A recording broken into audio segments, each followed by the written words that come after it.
The sky over Ouagadougou was changing colors. It was early morning. The air was cool and the birds were singing. The streets were quiet. No people, no cars, just silence. But inside the presidential garden, something dangerous was happening. President Ibrahim Traore was alone, kneeling on the grass. He was praying to start his day. No guards were with him. No cameras were watching. Just him and the peaceful morning. But someone was behind him, a man holding a gun. The man stood quietly in the garden. He wore the clothes of a gardener. He looked like he worked there, but he didn't. He was not a real gardener. He was something else. His name was Daniel Kane. He was not from Ouagadougou. He wasn't even from the continent. He was American. More than that, he was a spy. A trained operative with a false identity and one mission: kill the president before sunrise. Daniel had arrived in the capital 2 weeks earlier, using a fake passport and a story about studying agriculture. He had studied the palace layout, watched the shifts of the guards, memorized the daily routine. He had bribed someone on the inside for the garden schedule and used the stolen code to enter through the back gate. Now, with a pistol fitted with a suppressor tucked into his waistband, he waited among the rose bushes as the sky turned pale orange. President Traore was only a few steps away, kneeling in the center of the lawn, whispering prayers to the morning wind. His body was relaxed, his eyes closed. He looked like a man with no fear. Daniel raised the pistol slowly, arms steady. He had killed before, quietly, precisely, and without emotion. This was just another job. But just as he flicked the safety off, the president spoke. "You came a long way to die here, didn't you?" Daniel froze. His fingers stopped on the trigger. His mouth went dry. How did he know? Before he could react, the grass to his left shifted. A blur of motion, fast and deliberate. Then pain. The gun was kicked from his hand, and he was tackled to the ground. President Traore was on top of him, eyes sharp, muscles coiled. He moved with surprising strength and speed. His hands locked Daniel's arms behind his back and twisted. Daniel tried to resist, tried to turn, but Traore's body pressed into his, and he couldn't move. Daniel was strong. He was trained. But Traore was trained differently. He had learned to fight in Cuba, Russia, and the Sahel. His style was fast, brutal, and unexpected. No hesitation, no wasted motion, no fear. Within seconds, Daniel lay face down, his cheek against the cool morning grass. His arms were trapped. The pistol lay several feet away. That was when the palace guards finally arrived. Too late. They came running through the side gate, weapons raised, eyes wide. Traore looked up and said calmly, "No one shoots. He's not just a killer. He's a message." Daniel was dragged to his feet and taken below the palace, into a room he had not seen on any map. A dark bunker made of concrete and steel. No windows, one flickering light, a single chair. He was shoved down and handcuffed to the arms of the chair. The metal bit into his skin. He could smell mold on the walls. A few minutes later, President Traore entered. No guards, no uniform, just him. He held a small cup of tea. He placed it on the table and sat across from Daniel. "Let's talk," he said softly. Daniel said nothing. Traore studied him. "Where are you from?" "You already know," Daniel replied, his voice flat. "Say it anyway." Daniel's mouth curved slightly. "Langley. I work for the agency, the Central Intelligence one." Traore didn't blink. Daniel went on. "But the mission didn't come from them directly. It came through Côte d'Ivoire. Ouattara signed off. France helped plan. Washington gave quiet approval." Traore leaned back, fingers still wrapped around the teacup. "Why?" "Because you're a problem," Daniel said plainly. "You're kicking out the French, talking about African gold instead of aid, letting Russians in, making friends where you shouldn't. You were never supposed to last." Traore's eyes were unreadable. "And yet, here I am." Daniel leaned forward. "But I'm not the only one." Traore tilted his head. Daniel continued. "You're surrounded by smiles, but some of them are bought. Someone in your palace gave me the gate code. Tonight they'll meet again. A second plan, a second attempt." Traore's jaw tightened, but his voice remained steady.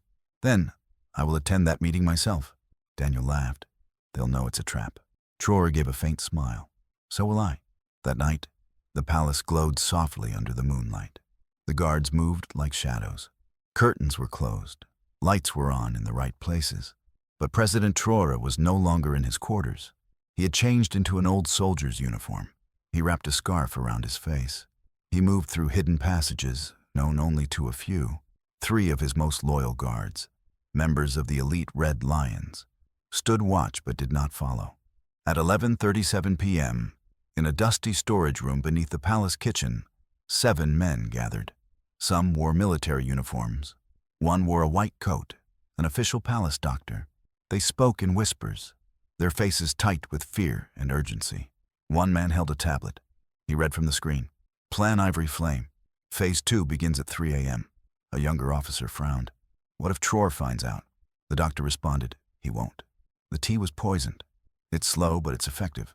The Americans said it would give us time. They didn't know the tea had never been touched. They didn't know Traore had hidden a microphone in the corner of the room, and they certainly didn't know that he was already in the hallway, waiting. He opened the door slowly. The room fell silent. You talk like men, Traore said, but you plot like rats. They stared, frozen. He stepped forward, one hand on the pistol hidden under his coat. Move, and I end this meeting myself. One man reached for his weapon, but he was too slow. Traore's voice cut through the air. You poisoned my tea. You sent a foreign assassin, and now you plan to burn down this palace from the inside. Suddenly the door behind him burst open. The Red Lions entered, guns raised. No one escaped. The traitors were dragged out in silence. No shouts, no resistance, just shame. But as the doctor was pulled away, he whispered to Traore, You stopped the spy, but you missed the snake. Traore stared at him. Who? The doctor smiled faintly. He's close to you, closer than you think, and he's already moving. The next morning, the sky over Ouagadougou had changed again. It was no longer peaceful. Thick clouds hung low. The sun barely broke through the gray. It wasn't raining, but it felt like a storm was coming. President Ibrahim Traore sat at his desk, alone. The office was quiet, his tea untouched, his breakfast cold. Before him were 7 photographs, the faces of the men arrested the night before. Soldiers, staff, and a doctor, all traitors. But something was wrong. One man was missing, the one the doctor had warned about. The real leader is still free, Traore said, barely above a whisper, across the desk. His intelligence chief stood silently. Someone close to me, Traore continued. Someone I trust. A snake in my shadow. The chief didn't speak. He knew better than to ask questions now. Just then, a message arrived. One of the aides brought it on a secure tablet. It was marked, High Priority, from U.S. Embassy. Traore took it. The message was short. Washington regrets the misunderstanding. The agent acted without authorization. We request a private meeting to avoid further conflict. Traore stared at the screen. They want to clean this quietly. He leaned in, eyes narrowing. The language was too cold. The font, different. Something was off. He turned to his cyber officer. Is this real? The officer frowned. The channel is official, but the message didn't come from the U.S. Traore's voice dropped. Then where? The officer hesitated. A private network in Côte d'Ivoire. Traore stood up, slowly, thoughtfully. So it begins, he said. The lies, the cover-up. They failed once. Now they want to erase everything, starting with me. He turned to his guards. Lock down the palace. No one enters. No one leaves. And find me General Dio. Now. Meanwhile, in another part of the palace, a man in a general's uniform walked calmly through the marble halls. He smiled at every guard, nodded at passing officers. He walked with purpose, as he always did. No one stopped him. His name was General Yakuba Dio, one of the highest-ranking officers in the country, a man Traore had once called the backbone of our defense. But no one knew the truth. Dio wasn't loyal. He was the snake. At exactly 10:15 a.m., he entered a locked room near the palace's communication center. He closed the door behind him. No windows. Just a metal table, a wall safe, and a first aid box. He opened the box. Inside was a device, no larger than a phone, a military-grade satellite communicator. He tapped a code, then typed a message. All targets exposed. Only Traore remains, awaiting green light. He pressed send, but the device beeped strangely. A red light blinked, then a voice came through the speaker. You're too late, General. He already knows. Dio froze. The door creaked behind him. He turned slowly, and there was President Traore, standing in the doorway, arms crossed. Traore stepped forward. We found your signal days ago. We watched your calls. We listened to your fake meetings. You fooled everyone, except me. Dio said nothing. Traore nodded once. A red lion smashed through the side window and pinned the general against the wall. You trained thousands of soldiers, Traore said. But loyalty can't be taught. Dio gave a bitter smile. It wasn't money. It was fear. They said if I didn't help them, Ouagadougou would burn. Traore looked him in the eyes. Then let them come with fire. He turned to his guards. Take him. Then, quietly, he added, prepare the airbase. I'm going to the border. The sun hung high over the Sahel by the time President Traore's convoy rolled out. No flags, no sirens, no diplomatic tags. Just 4 trusted red lions, a plain black SUV, and a mission. Their destination, the border between Burkina Faso and Côte d'Ivoire. Not for war, for a warning. Traore had received new intel. The orders to eliminate him had come directly from the upper ranks of Côte d'Ivoire's military, backed by foreign operatives and private interests. He didn't wait to be summoned. He went to them. 3 hours later, the SUV pulled into a dusty, abandoned customs station near the frontier. There, waiting with 2 armored vehicles, was General Kawasi, a senior commander under President Ouattara.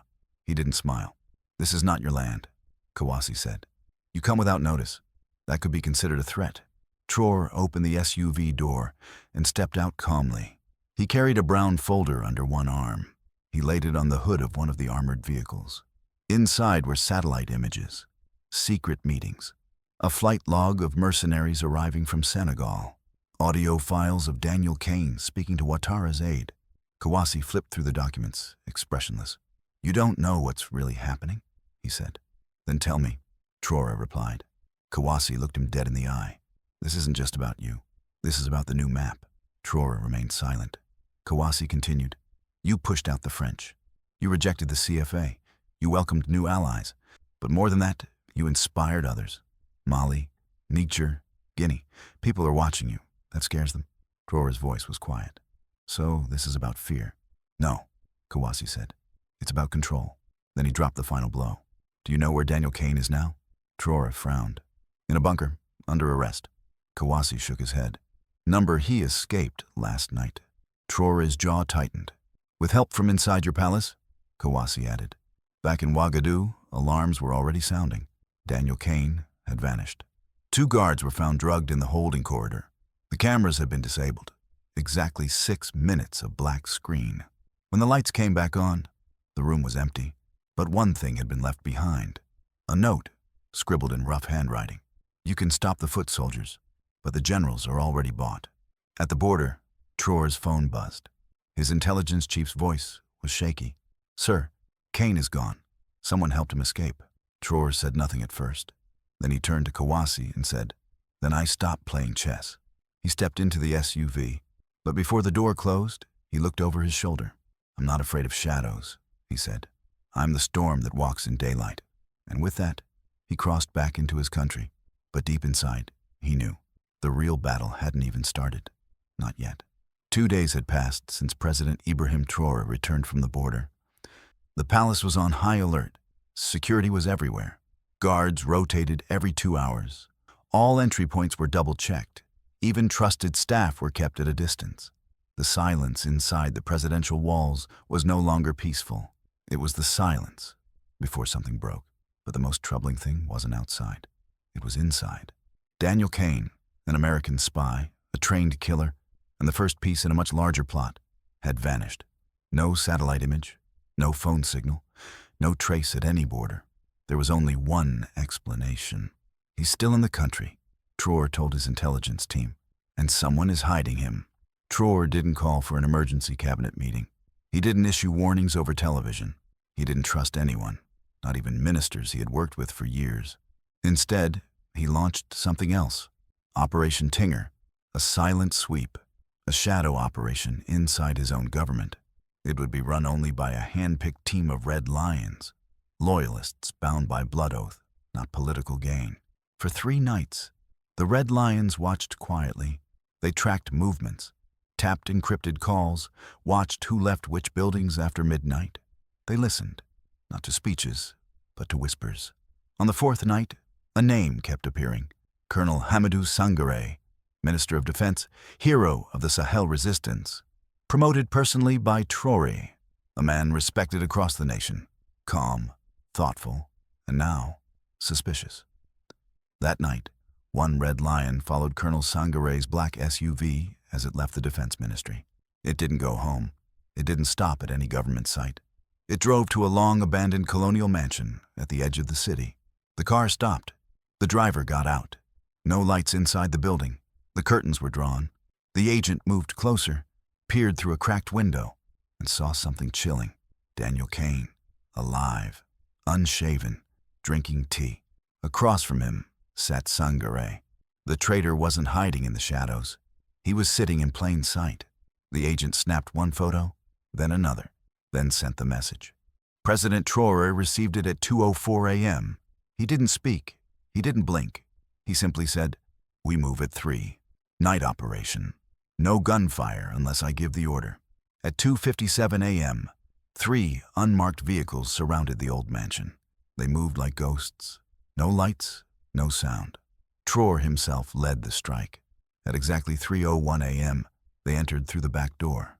No shouting, no warning. Daniel Kane was just picking up his phone when the lights came on.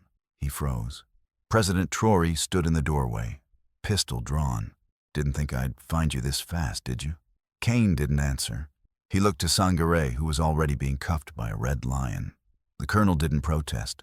He didn't beg. He just looked at Traore and said, "They promised peace." Traore stepped closer, his voice calm but cold. "Peace doesn't come from betrayal." He pointed to the floor. "You gave our coordinates. You let them in. You almost sold this country for a handshake." Kane finally spoke. "You're smart, Traore, but this doesn't end with me. You've slowed it down, that's all. The real wave is still coming." Traore didn't flinch. He leaned in. "Then I'll slow it down with fire and bury it in stone before it reaches our soil." As Kane and Sangare were dragged away, red lions searched the room. One document sat alone on the table, a printed map. It showed military bases in Burkina Faso, Mali, Niger, and Ghana, communications towers, gold extraction sites, media outlets. At the top, a logo from a private American security company. At the bottom, stamped in red, Phase 3, Regional Stabilization. Traore stared at it, eyes steady. "This was never just about me," he said. "It's about the entire region. They want to redraw Africa." 12 hours later, inside a secure war room under the palace, Traore stood before a large digital screen. Around the table sat 2 key allies, a senior officer from Mali and a commander from Niger. No press, no records, no one else. "For too long they've come with papers and smiles," Traore said. "With loans, with charity, with promises." He tapped the map. "But behind the sweet words are soldiers, spies, and chains." He clicked a button. The map lit up. Red dots blinked across West Africa, some near army barracks, others near mining zones, a few next to major TV and telecom hubs. They call it support. I call it what it is, occupation without a name. The officer from Mali leaned forward. "And the people? They're waking up," Traore said. "But waking is not enough. They must act." That night, Traore launched Operation Dignity, a joint secret mission between Burkina Faso, Mali, and Niger. The goals were simple but dangerous. Identify and seize foreign-controlled spy stations. Freeze suspicious bank accounts linked to offshore interests. Expose the private military networks infiltrating African borders. And one final task: bring Daniel Kane to justice on live broadcast. Deep below the palace, in a high-security cell reinforced with steel, Daniel Kane sat in silence. This time there was no smirk, no smile, no threats. He looked tired. Traore entered the cell. Kane stood. "Back again?" he asked. "For the last time," Traore replied. He dropped a thick folder onto the table.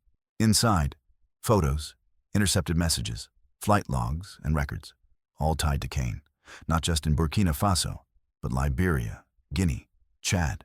Multiple failed coups. One pattern. Kane flipped through the pages. His eyes narrowed. "This was never personal," he said. Traore's voice was firm. "It is now. You tried to end my life. You bought my friends. You whispered lies in the ears of people I trusted. And still, here I stand." Kane looked up. "You think this ends with a speech?" Traore stepped closer. "It ends with truth." Just then, the screen on the wall lit up. Across West Africa, news stations were live. Broadcasters stood outside government buildings. Villagers in remote areas gathered around radios. In capital cities, people stopped in the streets. The world was watching. Traore faced the camera. He didn't read from a paper. He didn't use big words. He spoke like a man who had almost been killed by his own shadow. "We are done," he said, voice steady, being ruled from afar. Done being silent. Done being played like pieces on someone else's board. He raised a hand. "Today we expose every hand behind our suffering, every fake smile, every quiet bribe. We take back what is ours, our land, our voice, our future." In villages, people cheered. In cities, car horns echoed on the screen. Cain stood behind him in chains. The truth was no longer hidden. But far away, in a dark office with no windows, a foreign official watched the broadcast. He picked up a secure phone. "He made it through," he said flatly. "Cancel the operation. We'll find another way." Back in the palace, Traore turned to Cain one last time. "You came here to break a nation," he said, "but you made it stronger." He looked at the guards. "Send him home, in silence. Let them know we're awake, and we are not afraid anymore."